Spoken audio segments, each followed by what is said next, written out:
Selamat pagi anak-anak. Apa kabar kalian hari ini? Bapak harap kalian semua sehat ya. Sebelum kita memulai dengan pembelajaran kita hari ini, alangkah baiknya kita berdoa dulu. Helmina pimpin kita dalam doa.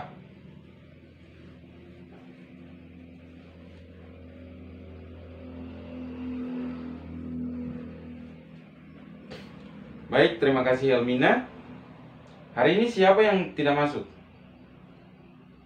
Oh, semua masuk ya? Baik anak-anak, hari ini kita akan belajar tentang sistem koloid.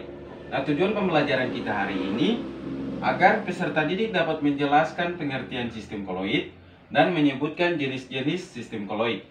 Dalam kehidupan sehari-hari, kalian pasti sering melihat dan bahkan menggunakan bahan-bahan kimia. Bahan-bahan kimia apa saja yang sering kalian gunakan? Betul, sabun mandi, pasta gigi, minyak wangi. Nah, itu merupakan bahan-bahan kimia. Nah, bahan-bahan kimia yang bentuknya antara padatan dan larutan merupakan koloid, seperti pasta gigi. Nah, mengapa kita harus belajar tentang sistem koloid? Karena sistem koloid sangat erat dengan kehidupan kita sehari-hari. Contohnya pada bahan makanan seperti keju, susu, roti, ini merupakan sistem koloid.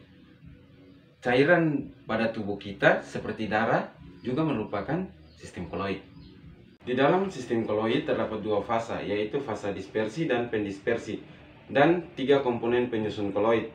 Yang pertama yaitu larutan, kedua yaitu koloid, dan yang ketiga yaitu suspensi. Dikatakan larutan karena bersifat homogen, artinya tidak dapat dibedakan walaupun dengan menggunakan mikroskop ultra, dan tidak dapat disaring. Contohnya seperti larutan gula dan larutan garam, karena ukuran partikelnya kurang dari 1 nanometer. Sedangkan pada koloid ukuran partikelnya berkisar antara 1 nanometer sampai 100 nanometer, seperti larutan susu. Secara mikroskopis terlihat homogen, tetapi heterogen jika dilihat dengan menggunakan mikroskop ultra, dan tidak dapat disaring kecuali dengan penyaringan ultra. Yang ketiga yaitu suspensi. Suspensi ini bersifat heterogen karena ukuran partikelnya lebih dari 100 nanometer. Contohnya seperti campuran air dengan pasir. Lambat laun, pasir akan memisahkan dirinya dari air. Seperti yang tadi Pak Guru sudah sampaikan bahwa dalam sistem koloid ini terdapat dua fasa, yaitu terdispersi dan pendispersi. Nah, pada sistem koloid, jenis-jenisnya dapat dikelompokkan berdasarkan fasa tersebut. Koloid yang mengandung fasa terdispersi padat disebut dengan sol. Jadi ada tiga jenis sol. Yang pertama yaitu sol cair, sol padat, dan sol gas. Istilah sol biasa digunakan untuk sol cair, sedangkan sol gas biasa dipakai istilah aerosol. Koloid yang mengandung fasa terdispersi cair disebut dengan emulsi. Jadi emulsi juga dibagi atas tiga. Yang pertama yaitu emulsi cair, emulsi gas, dan emulsi padat. Emulsi cair biasa digunakan dengan istilah emulsi, sedangkan emulsi gas digunakan istilah aerosol. Sedangkan koloid yang mengandung fasa terdispersi gas disebut dengan buih. Tetapi hanya ada dua jenis buih. Yang pertama yaitu buih cair dan buih padat. Dengan demikian ada 8 jenis koloid. Nah, sekarang Bapak akan membagikan kalian dalam 5 kelompok. Kelompok yang pertama akan membahas tentang aerosol.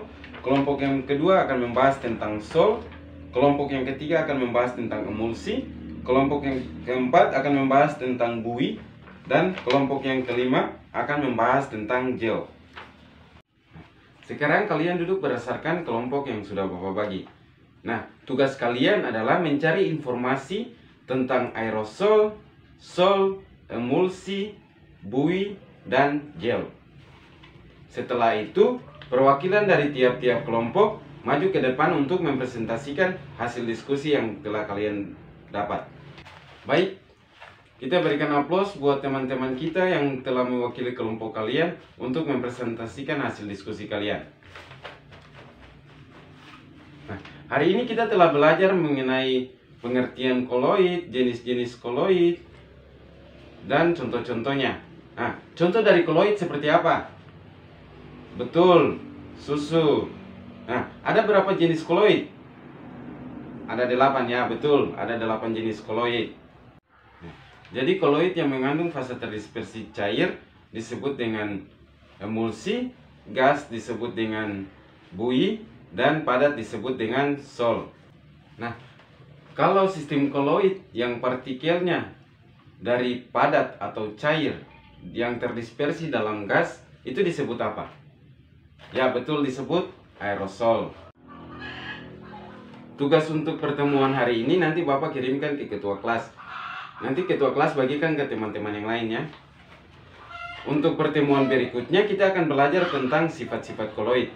Jadi anak-anak pulang ke rumah cari informasi atau referensi tentang sifat-sifat koloid. Sekian pertemuan kita hari ini. Sebelum kita pulang, ketua kelas pimpin kita dalam doa.